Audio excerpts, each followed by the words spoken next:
taken to go. Nevertheless, my mind could not rid itself of the persistent image. Silencia's body being carried on shoulders, wrapped in white sheets that swayed like broken wings. When we reached our front door, my mother looked at the house as if she were blaming it. So alive, so ancient, so timeless. Our house was different from the other huts. It was made of cement, had a tin roof, and was equipped with bedrooms, a living room, and an inside kitchen. There were rugs strewn on the floor, and dusty curtains hung in the windows. We were also different from the other inhabitants of Kulumani.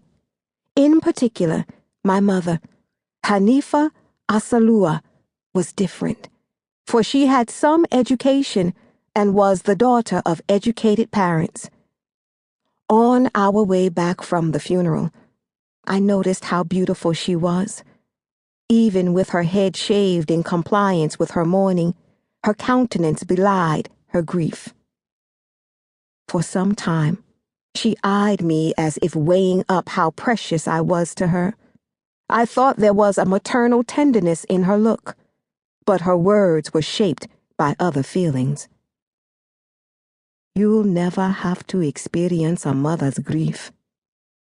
Please, Mother, I've just lost my sister, I said. You'll never lose a daughter. It was God who wished it thus. And she turned her back. Having taken off her shoes, she crossed the threshold and took to her bed. One can bury a daughter, that's true. She had already done so before. But one never stops saying farewell. No one needs a mother's attention more than a dead child. At this point, my father asked the mourning women to leave our yard. He entered the darkened house and, leaning over his wife, asked, "Why did you shave your head? Are we not Christians?" Hanifa shrugged. At that particular moment, she was nothing at all. The wailing of the women mourners had ceased, and she couldn't stand the vast silence. So what shall we do now, Ntwangu? Like all women in Kulumani, she called her husband Ntwangu. The man's name was Jenitu Seraphim Mpepe, but out of respect, she never addressed him by his name. Yes, we were educated, but we were too much a part of Kulumani.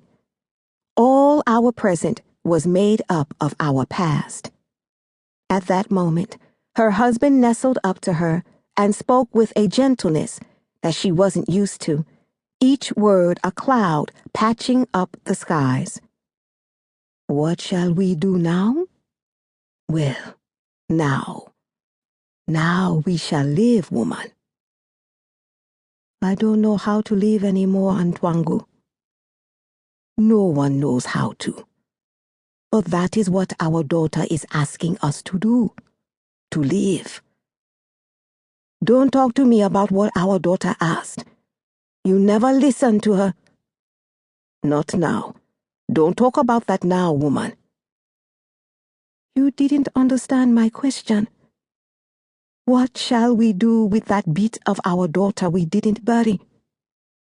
I don't want to talk about that. Let's sleep. She raised herself, leaning on her elbow. Her eyes were dilated, like those of someone who had drowned. But our Silencia, quiet woman. Have you forgotten that we can never again utter our daughter's name? I need to know. Which bits of her body couldn't we bury? I've already told you to be quiet, woman. His voice trembled, leaf-like. My father was struggling with inner demons. The blood-soaked sack containing his daughter's remains still dripped in his memory. And once again, he was assailed by a recollection that could never be laid to rest. The sudden confusion of voices and panic that had woken him in the early hours of the previous day. Jenitu Mpepe had crossed